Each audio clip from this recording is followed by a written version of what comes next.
If your money had a personality, would it be A, you're loyal, ride or die, always there, giving you countless support, always there when you need it or want it, basically availing peace of mind, or B, a toxic friend or a toxic ex, always leaving you feeling frustrated, stressed, making empty promises and all that? Well, you're in the right place. We'll dive into all of that in just a bit. But for now, allow me to welcome you to the How Much Pod, where we talk about money making purpose by it being personal, purposeful, practical, and dare I say, fun. If you're looking to get out of that overwhelm when it comes to money, conversations about money, if you're tired of living from paycheck to paycheck, or basically you just want to get your money moves right. Because at the end of the day, money is not just numbers. It's deeply personal, it's deeply emotional, and pretty much psychological. But we'll get into that in just a bit. But for right now, I'm going to invite us to grab our tea or coffee or whatever is going to get us going as we have a short tete-a-tete conversation about money moves. I'm your host, Mugabe Patsy, aka the Money Girl, aka Shorty for Money Moves, aka Voice of My Money. Depending on what you want to call me, I'm here to work with you on this journey to make your money make purpose. And today we're picking up the conversation with what I'm calling money personalities. First and foremost, it's at the back of our subconscious mind. It's the way we relate with money, our attitudes and belief about money that may come from societal messages or how we saw money and the relationship that people around us, our guardians, our friends, our loved ones, that they had with it while we were growing up. It comes at the back of our mind. I'm pretty sure some of us have said a few limiting money beliefs, things like money doesn't grow on trees, or in Uganda we say tewali sente, but loosely translated, there's no money right now, onjagala koka sente, I need some money, right? So at the end of the day, you find yourself not too sure why you relate with money the way you do. That's what we're calling a money personality. Now, if you've said any of these statements, it's not a life sentence, no. The goal for us here is to understand and have a source of awareness on knowing you so that you know your money better. And then from there, we move into the action gap. So we have what we call 5 money personalities. I have tried to simplify it. First and foremost is a spender. So you love the idea of money hits your account and you're going to treat yourself and treat others, but sometimes you also give into impulse purchases. I don't know if this resonates with any of you. And you sometimes feel frustrated because you're like, I'm ending up with so many things, but where is the money? Like the math needs to math. It needs to add up. The second personality that we have is a saver. So for you, it's all about security. It's your love language. I'm not coloring outside the line.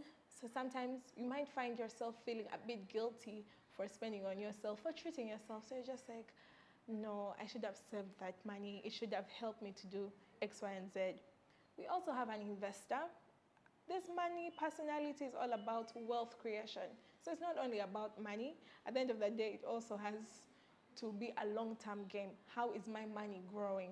So I'm growing myself, but I'm also growing my money. So they're more long-term facing in everything that they're doing.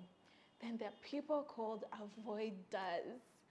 They could literally bury their heads in the sand when it comes to talking money. Leave alone saying, I'm not good with numbers. Now, these ones don't want to hear anything like a budget, don't want to hear anything like financial planning. It just feels like overwhelm. I'm not handling it. That's what an avoider is. And then last but not least, we have generosity. People who we call the givers. For them, giving is their superpower. It's give, give, give, take, take, take. There's a book that says that the takers may always have more, but the givers sleep better. And these people take that philosophy to their money. So it's all about, there's no boundaries. I'm solving problems, so we'll deal with it whenever we have to deal with it. So if you're hearing this and you're just like, okay, I might be a mix and match of all, yes, it happens. But over and above understanding these money personalities, it's also for us to move into a source of action so that when the saver in you shows up, you're able to navigate that, or when the investor in you shows up, Or if the giver in you also shows up, you know what to do. So once you've identified your money personality, the goal isn't to change you, not at all. The goal here is to get habits that work for you so that you can have a healthier relationship with your money, as we said. So I'm going to give us a cheat sheet as we walk this journey in navigating our limitless financial selves, best of the 5 personalities. So the spender, I really want to implore us, because I identify as one, to spend strategically using a spending plan. And dare I say, there's a 24-hour rule where you're working towards differentiating between your needs and wants when it comes to impulsive buying. So keep it in the cart, or keep that person on speed dial and tell them, actually, I'm going to get back to you. But we'll get into that in just a bit. Then for the investors, I really would like to implore us to have a blended model where you're taking your long-term financial planning with your short-term financial planning. So you get a mix and match of both. You get the best of both worlds. Now, for the savers, you are allowed to treat yourself. You can have a treat yourself fund where you set up your breakdown for the month that you can spend on yourself guilt-free. You get to save and spend your money strategically. Then, now for the avoiders, we're going to have a lot of work to do in terms of just keeping it simple and fun when it comes to money.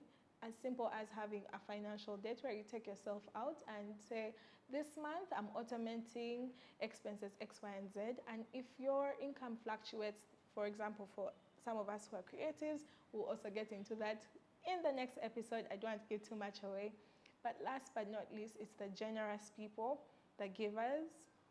And we'll do a budget breakdown for the giver money personality. But for right now, it's all about embracing boundaries with our money, because people and things, they will, what's the word for it? There's an English phrase for it. I read from a book called The Psychology of Money.